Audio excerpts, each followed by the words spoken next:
Demokrasi ala PAS menakutkan.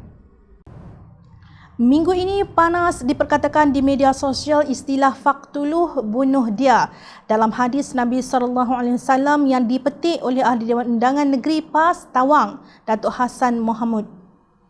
Pakar hadis Dr. Rozaimi Ramli berkata hadis ini ditujukan kepada mereka yang mahu menyingkirkan pemimpin tertinggi negara dengan pertumpahan darah melalui jalan kekerasan.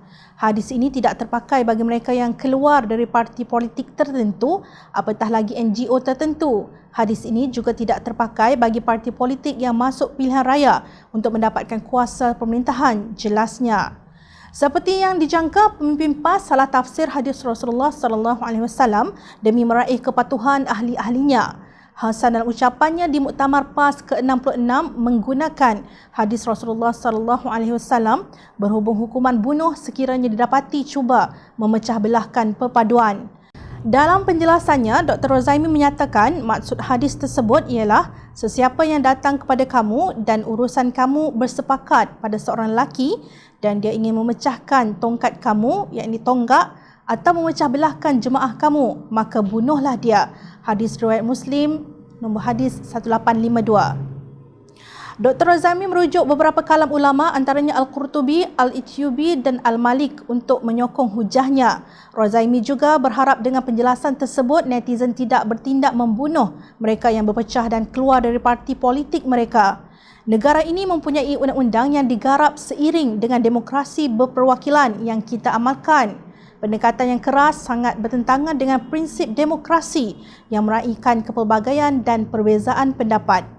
Budaya yang diamalkan PAS ini amat berbeza dengan Parti Amanah Negara atau Amanah yang terbuka menerima perbezaan pendapat selain menolak sistem CHAI dalam pemilihan pucuk pimpinannya.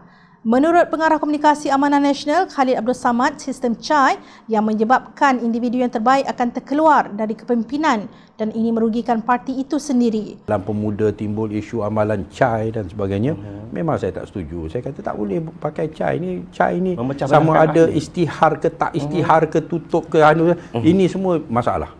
Kerana ianya akan menghasilkan keadaan orang yang baik takkan dipilih. Kerana dia ikut CHAI. Beliau berkata amanah berdiri di atas prinsip menolak segala bentuk penyalahgunaan kuasa dan rasuah.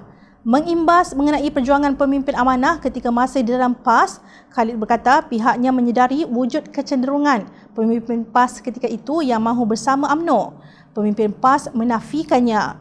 Tetapi kini Setiausaha Agung PAS, Datuk Taqiyuddin Hassan yang satu ketika bertegas menolak UMNO, kini telah bersekongkol dengan parti tersebut secara terbuka.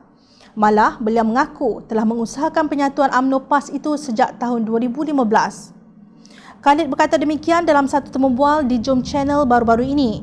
Bagaimanapun, Khalid berkata amanah tetap kukuh walaupun terdapat pelbagai idea dan pandangan ahli-ahlinya. Justru tidak timbul suasana politik yang menakutkan kerana dinafikan hak untuk membantah dasar kerajaan seperti yang dibayangkan oleh PAS dengan menggunakan hadis Nabi SAW yang disalah tafsir. Undang-undang di negara ini tidak menghukum mereka yang menjatuhkan kerajaan yang dipilih oleh rakyat apabila ahli politik melompat. Namun, rakyat boleh menghukum mereka dengan tidak memberi undi kepada gerombolan ini pada pilihan raya umum yang akan datang.